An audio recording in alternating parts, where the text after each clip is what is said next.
अब खबरें देखना हुआ और आसान, बस करना है एक छोटा सा काम। सब्सक्राइब करें News21 चैनल और बेल आइकन दबाएं। नमस्कार, आपके साथ मैं हूं रितिका पांडे और आप देख रहे हैं News21। देखिए, एक किसान की कहीं ना कहीं ये भावनाएं होती हैं जो मैं पंक्तियों में व्यक्त करना चाह रही हूं। देखिए, उनकी सोच कहीं ना कहीं ये होती होगी कि चीर के जमीन को मैं उम्मीद बोता हूँ, मैं किसान हूँ, चैन से कहाँ सोता हूँ। और ऐसी ही भावनाएं मुझे लगता है हर किसान की होगी, क्योंकि किसान जितनी मेहनत करता है कहीं ना कहीं उसकी मेहनत का फल उसको पूरी तरीके से मिल नहीं पाता है। पर देखिए, जय जवान और जय किसान ऐसे ही नहीं कहा जाता है, क्योंकि आज इन दोनों की वजह से हमारा अस्तित्व है, हम अपने घरों में सुरक्षित हैं।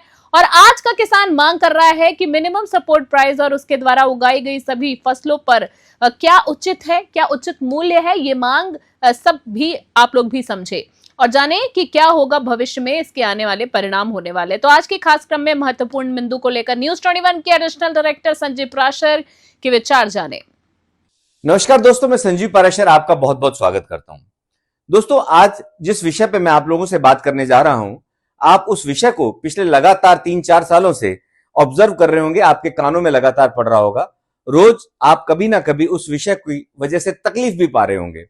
आप अगर दिल्ली और हरियाणा के बीच में कहीं सफर कर रहे होते हैं तो कहीं जाम लगा होता है, कहीं जो है वो रोक होती है, आपको रास्ता डाइवर्ट करना पड़ता है। जब आप पूछते हो तो ये क्या है, तो समझ में आता है कि ये जो है एमएसपी के डिमांड के लिए किसानों का प्रदर्शन है। अब ये एमएसपी क्या है, मैं इस बात पे आपसे चर्चा करूंगा और क्यों किसान इस बात पे तुले हुए हैं कि एमएसपी सब फसलों पे लागू हो। दोस्तों, इसका एक कारण, कई कारण जो है देश के लिए फायदा होगा, नुकसान होगा, किसानों के लिए फायदा होगा, नुकसान होगा, ये सब मैं आप पे छोड़ता हूं।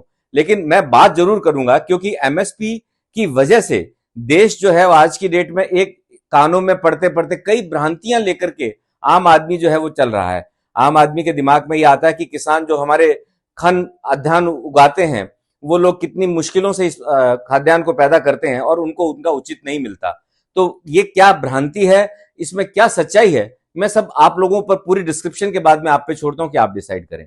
दोस्तों, एमएसपी कब लागू हुआ? दोस्तों, जब देश आजाद हुआ उस वक्त खाद्यान्न की डिमांड और खाद्यान्न की सप्लाई में फर्क था। तो देश में यह डिसाइड किया गया कि जो फसलें लगातार खाद्यान्न है, जैसे जौ है, जैसे जो है वो आपका गेहूं है, जैसे जो चावल है, धान है, ये सब फसलें किसान उगाएं ताकि हमें बाहर से उन फसलों को जो है वो आयात ना करना पड़े। और उसके लिए सरकार ने एक मिनिमम जो है वो सपोर्ट प्राइस उन फसलों पर लागू किया। और उस मिनिमम सपोर्ट प्राइस के बाद में देश में खाद्यान्न की और हरित क्रांति के बाद में एक ऐसा बैलेंस हुआ कि आज की डेट में हम लोग जो है वो अपने ही देश में सब चीजों पे उगाते हैं, किसी पे कोई चीज का आयात नहीं करते। दोस्तों, इस चीज को, इस पद्धति को देश का फायदा हुआ। लेकिन उसके साथ साथ में अभी पिछले 3 सालों से हम लोग ये देख रहे हैं कि किसान कहते हैं कि हमें एमएसपी और ज्यादा मिलना चाहिए। डेफिनेटली किसानों को उनका हक मिलना चाहिए, लेकिन मैं एक चीज पे आपसे आपका प्रकाश डालूंगा, ध्यान आकर्षित करूंगा कि इस वक्त लमसम 23 जो है वो फसलों पर एमएसपी दिया जाता है। दोस्तों, 23 फसलों में सब कुछ शामिल है, दालें शामिल हैं, अरहर की दाल, मूंग की दाल, गेहूं, गन्ना, आप मूंगफली, सब कुछ शामिल है। इवन जो है वो अभी जो लेटेस्ट 2 चीजें, कपास और जो छिला हुआ खोपरा भी शामिल किया, क्योंकि ये सब चीजें क्या है, देश के लिए जरूरी खाद्यान्न है और इनको सरकार जो है मिनिमम सपोर्ट प्राइस के थ्रू खरीदती है। तो ये सब 23 चीजों पे लागू है। लेकिन अब किसानों का ये कहना है कि बाकी की जो फसलें हैं, जैसे अब सब्जी कहें, टमाटर, मिर्ची, सेब, इन पे भी एमएसपी लागू होना चाहिए। दोस्तों, डेफिनेटली ये जो आदमी, जो किसान फसल उगाता है, इतनी कठिन परिश्रम के बाद में पैदा करता है, उसको उसकी मांग का, उसके हक का जायज मिलना चाहिए, मेहनताना मिलना चाहिए। लेकिन क्या ये मेहनताना किसी और के भुगतान के काबिल होगा? जैसे मैं एग्जांपल देता हूं।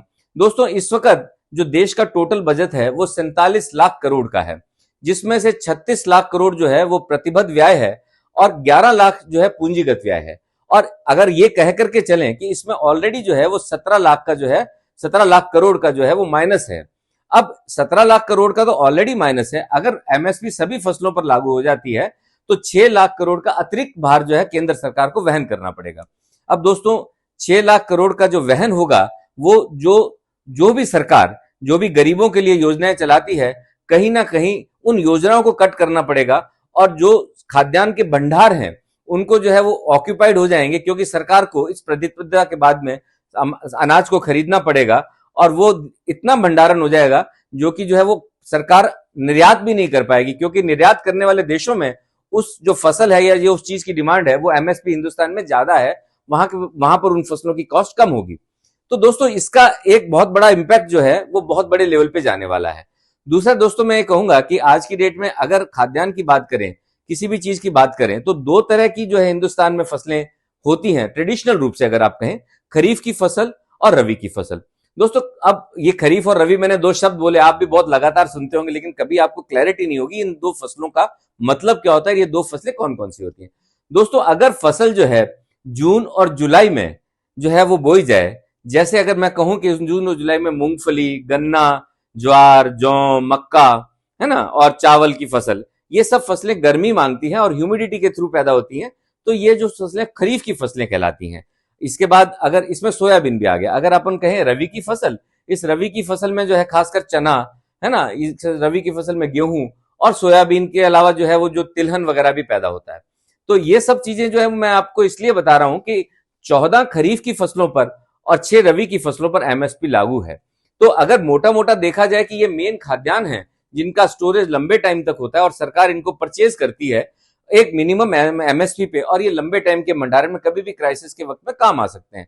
तो ये भी एक कारण होता है कि, और एक्सेस ऑफ चीज, इसका एक कारण आप मोटा मोटा ये भी समझिए कि एमएसपी नहीं लगता तो क्या होता।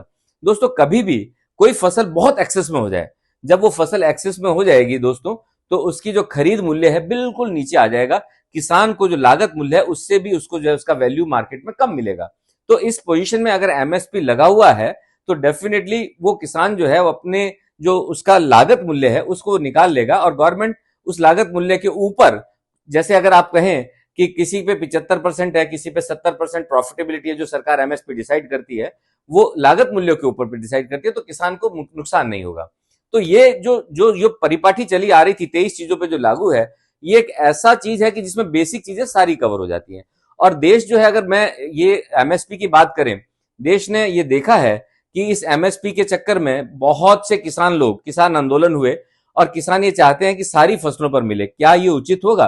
क्योंकि देश जिस हिसाब से विकास कर रहा है, देश जिस हिसाब से जो है वो जा रहा है, इवन आज की डेट में मुर्गी पालना, आज की डेट में मछली पालना, वो भी कृषि में ही आ गया है। अगर एमएसपी लागू होगा तो ये लोग जो मछली और मुर्गी भी पालते हैं, ये लोग भी अपनी डिमांड को एमएसपी पे मांगेंगे, और डेफिनेटली ये एक देश पे अतिरिक्त भार होगा। ये तो बात मैंने कही आपको कि इन दो चीजों की, लेकिन अगर टोटल फ्री डिलीवरी जाती है जैसे, तो उस पे भी अगर जो है वो करदाताओं का कितने % पैसा जो है वो अगर एमएसपी पे खरीद पे सारी चीजों पे खरीद होगी, तो उनके लिए भंडारण अलग से बनाने पड़ेंगे। और एक चीज और इसमें बहुत बड़ी इंपॉर्टेंट है दोस्तों, कि एमएसपी अल्टीमेटली जो है वो आम जनता पर कैसे असर डालेगी। दोस्तों आम जनता जो है वो आज की डेट में जितनी भी चीज खरीदती है, या जो भी चीज खरीदती है, या सरकार जो भी चीज खरीदती है, तो टोटल फसल का बहुत कम 6% वो सरकार परचेज करती है, और उसमें कहीं पर भी जो है वो स्टेट वाइज परचेज नहीं होती। अगर मैं कहूं कि हरियाणा और पंजाब की जो गेहूं की फसल है वो मैक्सिमम जो है वो सरकार एमएसपी पे खरीदती है रादर देन बिहार से।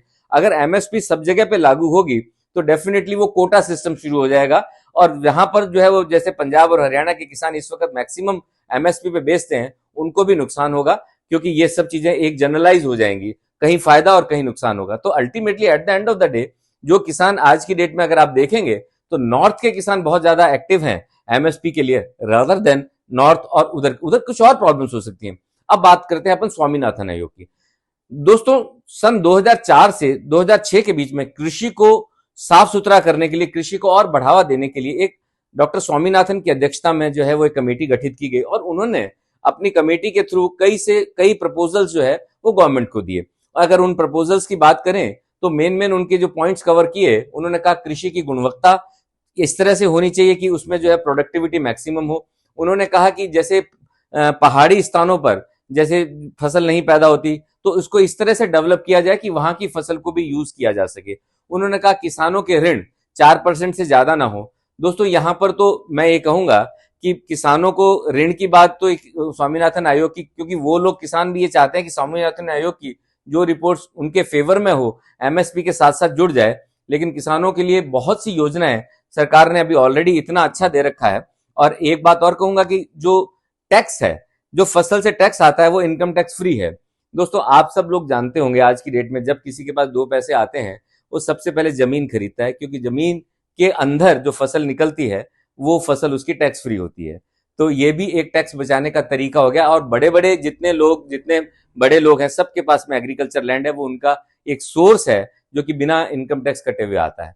तो at the end of the day Swaminathan आयोग की जितनी रिपोर्ट्स सूट करती हैं, जो चीज उनको सूट करती है, सारी नहीं वो बात करते, लेकिन जो चीजें उनको एमएसपी के साथ सूट करती हैं उनको लगाने के लिए बात करते हैं।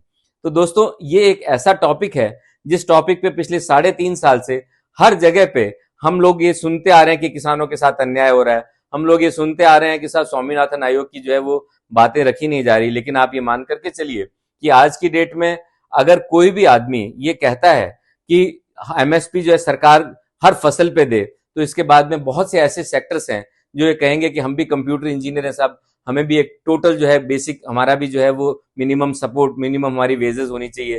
कृषि वाला के अलावा जो है वो मत्स्य पालन वाला, जो मुर्गी पालन वाला, वो भी कहेगा कि चाहे हमारी अंडे कैसे भी हो हमें भी एक मिनिमम सपोर्ट प्राइस मिलनी चाहिए। देश में इस तरह की बात जब छिड़ जाएगी दोस्तों, तो डेफिनेटली आम जनता पर, आज भी हम लोग कहते हैं कि मिनिमम जो मीडियम क्लास लोग हैं वो इतना ज्यादा उनके ऊपर इनकम टैक्स का, इतने ज्यादा टैक्सेस का भार है, और ये टैक्सेस का भार भी डेफिनेटली उन्हीं जनता पर आएगा। तो मेरा आज का विषय एमएसपी पे आप लोगों से बात करना इसलिए था दोस्तों कि एमएसपी 23 चीजों पर ऑलरेडी लागू है। किसानों को सुविधाएं जो दी जा रही हैं, अगर उनको ही विश्लेषण किया जाए बार बार और उन्हीं में ही उसमें ऐड किया जाए, तो जरूरी नहीं है कि एमएसपी की बात इस पावर पे हो, उसमें बहुत सी चीजें और सुधार हो सकता है, लेकिन जो एमएसपी की वजह से नुकसान होने वाला है उसकी भरपाई कहीं नहीं हो सकती। ऑलरेडी एक 169 करोड़ लाख करोड़ का जो है इंडियन बजट नेगेटिव में चलता है, उसमें हम लोग 6 लाख करोड़ और ऐड कर देंगे और वो जनता पे ही भार पड़ेगा। दोस्तों एमएसपी आपने अच्छी तरह से समझा, खरीफ और रबी को आपने अच्छी तरह समझा, क्यों लागू हुई अच्छी तरह से समझा।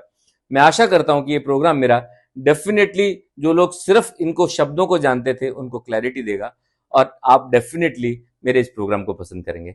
थैंक यू वेरी मच दोस्तों। आज का प्रोग्राम आप सब लोगों के साथ मैंने शेयर किया। Thank you very much.